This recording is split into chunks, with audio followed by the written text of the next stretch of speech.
अरे,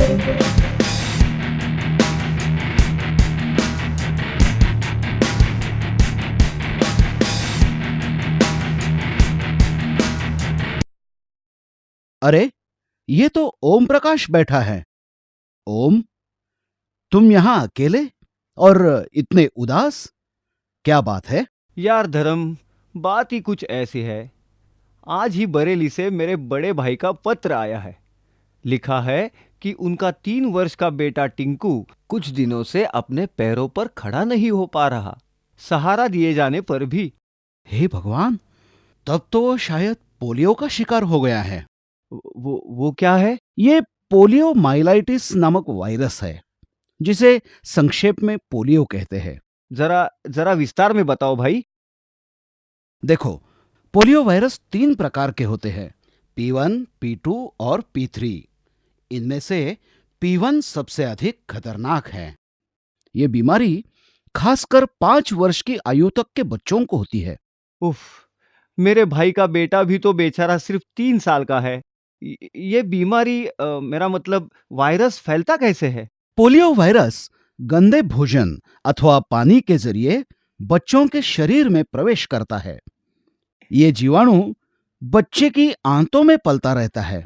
इसके बाद ये खून में मिलकर कभी-कभी शरीर के अंगों को चलाने वाली नसों तक पहुंचकर उनके काम करने की शक्ति को नष्ट कर देता है, जिससे लकवा हो जाता है और फिर वो अंग ठीक नहीं हो पाते। बाप रे, बड़ी भयंकर बीमारी है। ये जीवाणु आंतों में पलता बढ़ता रहता है। धर्म भाई, ये लकवा हमेशा पोलियो संक्रमण के बाद ही होता है क्या? नहीं, 99% बच्चों को सिर्फ हल्का बुखार और बदन दर्द होता है और किसी को पता ही नहीं चलता कि उन्हें पोलियो वायरस लग गया है। सिर्फ 1% से कम बच्चों को ही गंभीर लकवा होता है।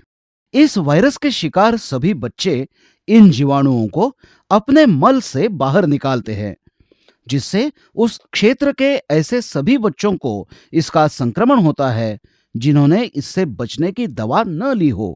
बाप रे, ये बताओ, ऐसी भयंकर बीमारी से लड़ने के लिए हमारी सरकार और अन्य संस्थाएं कुछ कर रही है क्या? देश की जनता को जागरूक करके ही हम इस भयंकर बीमारी पर विजय पा सकते हैं। पोलियो वायरस को रोकने का एकमात्र तरीका है सभी बच्चों को बार-बार पोलियो की खुराक देना। जब तक देश में पोलियो वायरस का एक भी रोगी रहेगा, प्रत्येक बच्चे को इसके संक्रमण लगने का खतरा बना रहेगा। धर्म भाई, ये ओपीवी क्या है? ओपीवी का अर्थ है ओरल पोलियो वैक्सीन, अर्थात मुंह से ली जाने वाली पोलियो की खुराक, जो कि सिर्फ 2 बूंदों के रूप में होती हैं। ओह, हेलो उषा जी, आप कब आई? मैं कुछ ही देर पहले आई और आपकी बातें सुन रही थी। सचमुच आपके समझाने का ढंग बहुत ही सुंदर और सरल है। उषा जी, आप तो एक पढ़ी लिखी महिला हैं, इसलिए आपको तो पोलियो के बारे में सारी जानकारी अवश्य होगी। है भी और नहीं भी। थोड़ी कंफ्यूज्ड हूँ। मैं समझा नहीं। धर्म जी, मेरी 4 साल की बेटी दीपा को उसके डॉक्टर ने नियमित रूप से पोलियो की खुराक दी है। मेरे ख्याल से अब उसे पोलियो से कोई खतरा नहीं होना चाहिए। पर अभी कुछ दिन ही पहले रोटरी क्लब के स्वयंसेवकों ने मुझे ये समझाया कि मुझे अभी भी सरकार द्वारा चलाए जा रहे राष्ट्रीय टीकाकरण अभियान के टीकाकरण कार्यक्रम में अपनी बेटी को ले जाने की जरूरत है। अब आप ही बताइए कि मैं अपनी बेटी को सभी टीकाकरण अभियानों में ले जाकर क्यों खुराक दिलाऊं? मैं बताता हूँ। इसे ढंग से समझने के लिए एक सच्ची घटना सुनाता हूँ। हमारे पड़ोसी वर्मा साहब के परिवार को तो सभी जानते हैं। काफी पढ़ा लिखा और समृद्ध परिवार हैं। कहानी उन्हीं के 4 साल के बेटे बंटी के बारे में है। क्या उनके बेटे बंटी को लकवा हो गया?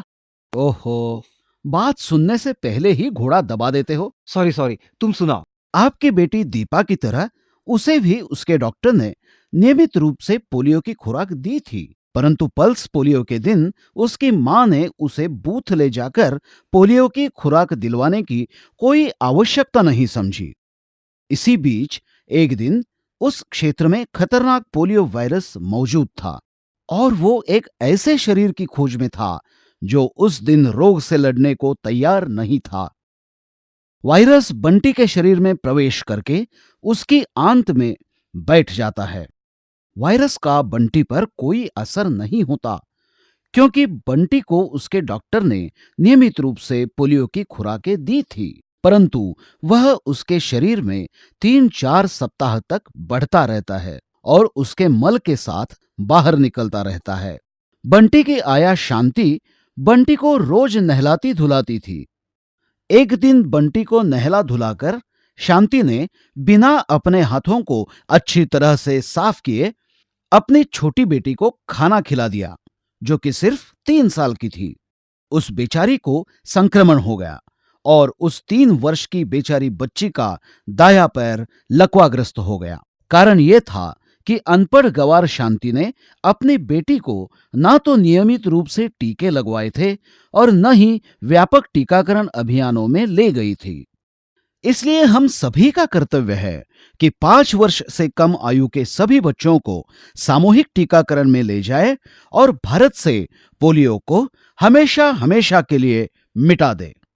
धर्म जी, आपने पहले ही बड़े अच्छे ढंग से समझा दिया है, फिर भी मैं अपने तरीके से दोहरा देता हूँ ताकि जनता अच्छी तरह से समझ जाए। 6, 10 और 14 सप्ताहों की आयु में 3 प्राथमिक खुराकें तथा 18 महीने की आयु में बूस्टर खुराक, नियमित खुराकों से बच्चे में तथा समुदाय में पोलियो से बचने की शक्ति बढ़ती है। लेकिन नियमित खुराक से ही भारत में पोलियो खत्म नहीं हो सकता। भारत में 5 वर्ष और इससे कम आयु के सभी बच्चों को सभी राष्ट्रीय प्रतिरक्षण दिवसों में मुंह से ली जाने वाली पोलियो की खुराक अवश्य दी जानी चाहिए। सामूहिक प्रतिरक्षण को पल्स पोलियो प्रतिरक्षण भी कहा जाता है और जिन तिथियों को यह प्रतिरक्षण किए जाते हैं उन्हें राष्ट्रीय प्रतिरक्षण दिवस कहा जाता है। राष्ट्रीय पोलियो पल्स समिति, रोटरी इंटरनेशनल और हम सब की ओर से आप सभी को हाथ जोड़कर प्रार्थना है कि आप अपने बच्चों को टीका दिलवाने हर राष्ट्रीय टीकाकरण अभियान में अवश्य लेकर जाएं।